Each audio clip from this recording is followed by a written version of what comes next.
mga estudyante sa President Corazon C. Aquino Elementary School para paghandaan ang pagbabalik eskwela ng kanilang mga anak. Kinangulat ni Carlo Candelaria. Maagang gumising si Elena para ihatid ang kanyang bunso sa President Corazon C. Aquino Elementary School. Sinamahan niya muna ang anak bago siya pumasok sa trabaho. Puyat, kasi piniprepare mo lahat. Excited po ba? Opo, excited na nahihiya siya. Ang nanay naman na si Joanne, pinagplanuhan ang pagbabalik eskwela ng kanyang anak na excited sa pagpasok ngayong araw. May mensahe rin siya para sa kanyang unang araw ng klase. Huwag siyang kabaan. Marami naman officers dyan. Nakaguide sa kanya. Alam naman niya kung anong gagawin. Alas 5:30 pa lang kanina ay dagsa na ang mga magulang at estudyante sa harap ng gate ng President Corazon Aquino Elementary School o PICAES sa Batasan, Quezon City. Nagkaroon ng isang programa matapos ang isinagawang flag ceremony kung saan nagsalita ang ilang opisyal ng paaralan. Matapos nito ay kanya-kanya ng pasok ang mga estudyante sa kani-kanilang mga classroom.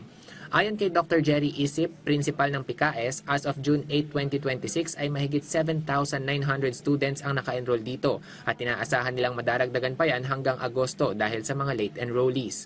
Nakahanda rin ang paaralan sa pagpapatupad ng bagong 3-term school calendar ng DepEd.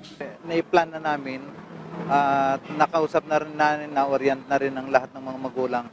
So far, maayos naman. At nasa classrooms na yung mga estudyante natin, nagkakaroon na sila ng starting block kung saan may orientation, coordinated sa ating barangay, coordinated sa ating police station 6. Ready naman po kami. Patuloy din anya ang pag-agapay ng DepEd at ng QCLGU sa pagsasaayos at pagdaragdag ng mga pasilidad ng paaralan. Actually, may mga mapapansin lahat ng classrooms, may instructional materials na sila like TV, mga electric fan, mga ceiling fan.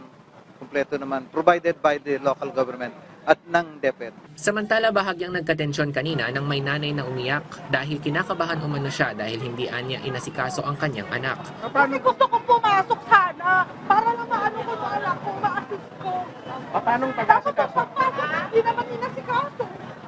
Ano pong grade? Grade 2 po.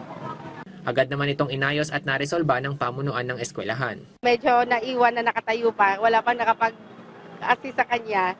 Medyo nag-worry siya. Naayos naman natin kasi kausap ko naman yung parent na na-assist na yung bata, nahatid na sa classroom niya. So far naman, nag-okay na siya. Samantala, may mga nakadeploy na puwersa ng kapulisan at mga traffic enforcer sa paligid ng PICAES, partikular sa kahabaan ng Batasan Road upang bantayan ang daloy ng trapiko at panatilihin ang seguridad sa lugar. Ayon sa Station Commander ng Batasan Police Station na si Police Lieutenant Colonel Jemer Tubiera, gabi pa lamang ay nagsagawa na sila ng ocular inspection at nag-set up ng Police Assistance Desk sa paaralan. Din po kami ng hugumit kumulang mga 60 PNP personnel at nag-coordinate din po kami sa mga iba't ibang mga agencies para mapanatili yung kapayapaan at maging smooth yung pagpasok ng mga estudyante.